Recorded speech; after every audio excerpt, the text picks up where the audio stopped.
Hello Aries, welcome po sa inyong reading. So this is for July the 24th to July the 27th reading.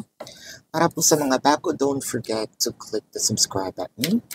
Smash the like button, comment below kung kayo po ay nakaka-resonate and hit the notification bell.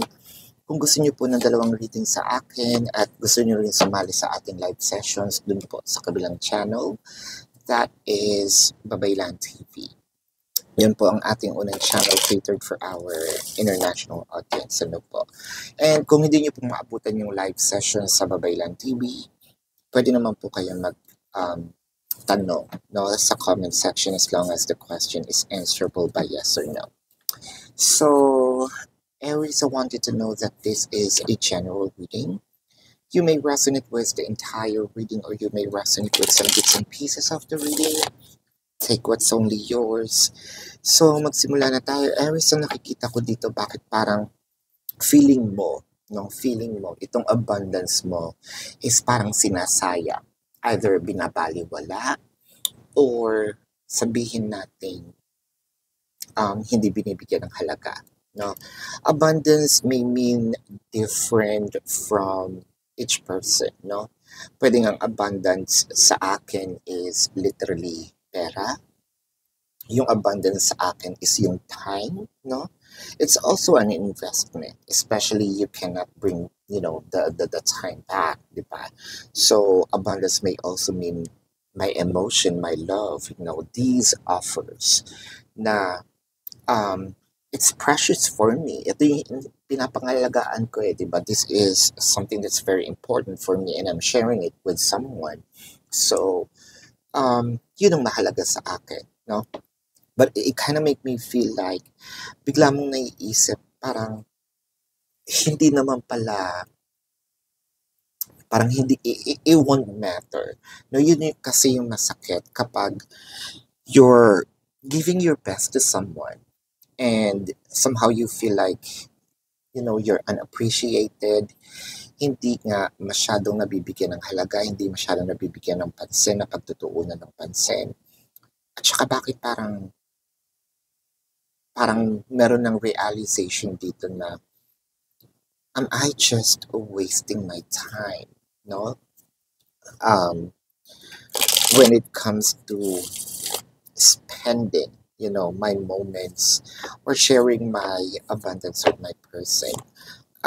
With the King of Wands, the Page of Cups, the Four of Pentacles, the Justice, and the Three of Cups. So, I felt like you asked, or probably for a few numbers of you, you haven't asked this. Parang gusto mong itanong, am I the only person in the connection?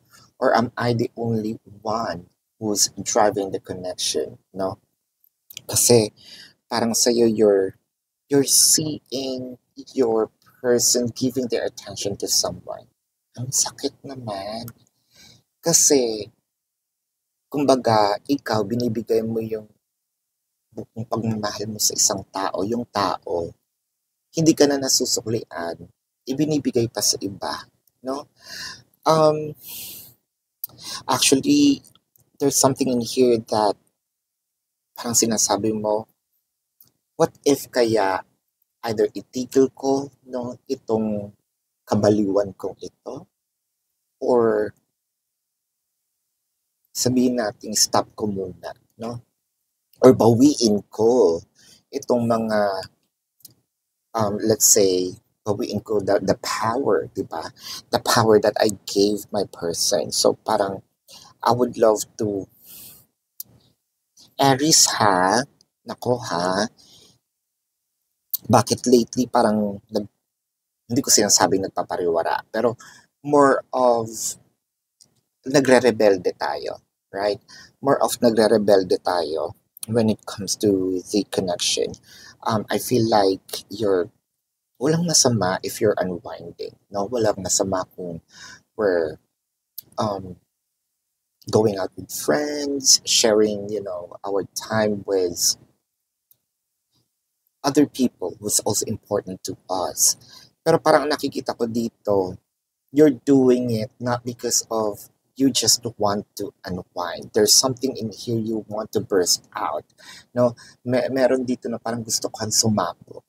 It's okay to share, no, yung mga problems with families and friends.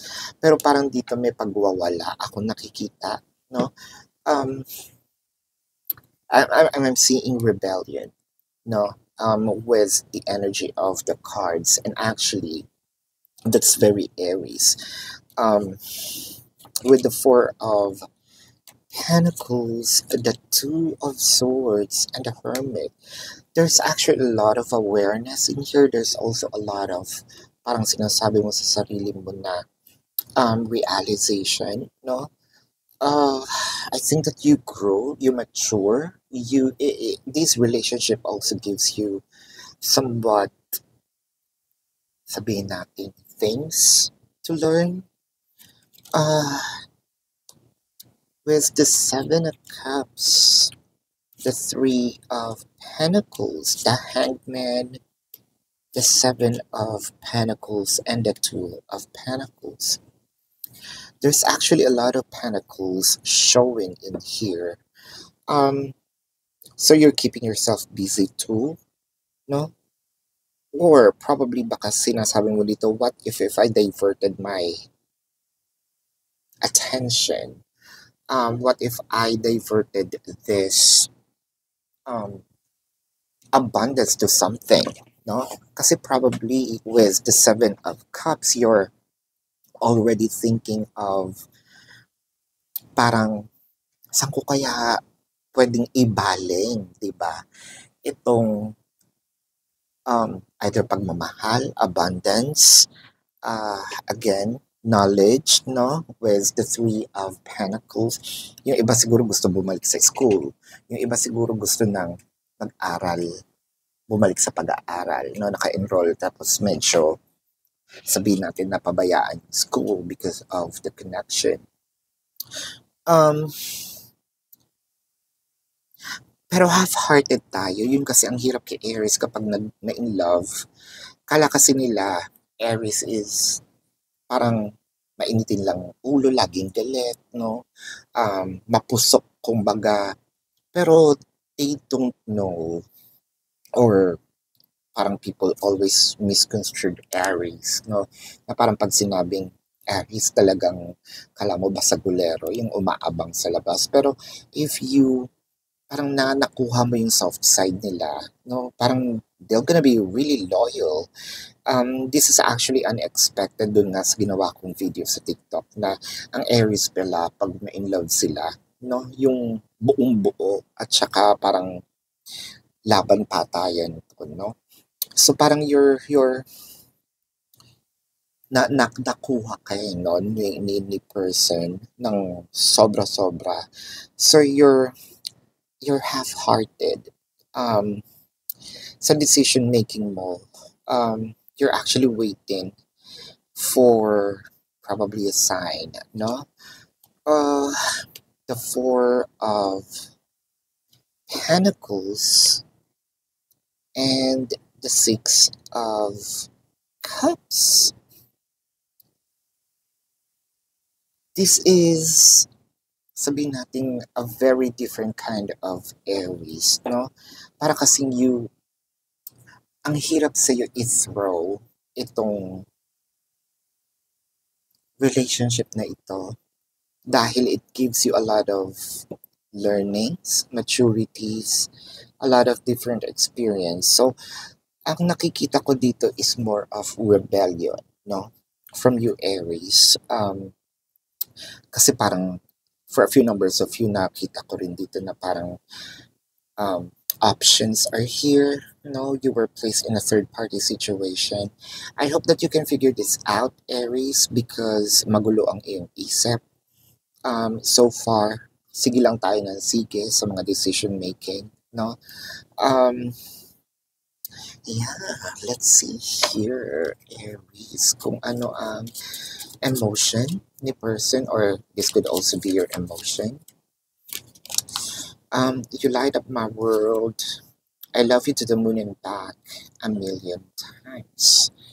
So, si Aries ay na-hooked ng sobra. Pero wag antayin nitong person mo na bigla ka talagang matauhan kasi parang eto ka na, malapit ka na rin matauhan, no? I mean, with the awareness, malapit ka na matauhan kasi pag si Aries biglang bumitaw, there's no turning back, no? I'm praying for your clarity, Aries. So this is your reading. Let's check the zodiac sign of your person. Now this could be their sun sign or a placement in their chart. Pisces, Leo, Scorpio, Taurus, Virgo, Capricorn, Cancer, Sagittarius, Libra. Yeah, did I just said Capricorn? Yeah. So this is your reading, Aries. Again, para po sa mga bago, don't forget to click the subscribe button, smash the like button, comment below kung kayo po yung nakaka-resonate, and hit the notification bell. Kung gusto niyo po ng dalawang reading sa akin, mag-subscribe po kayo dun sa ating kabilang channel, that is Babaylan TV.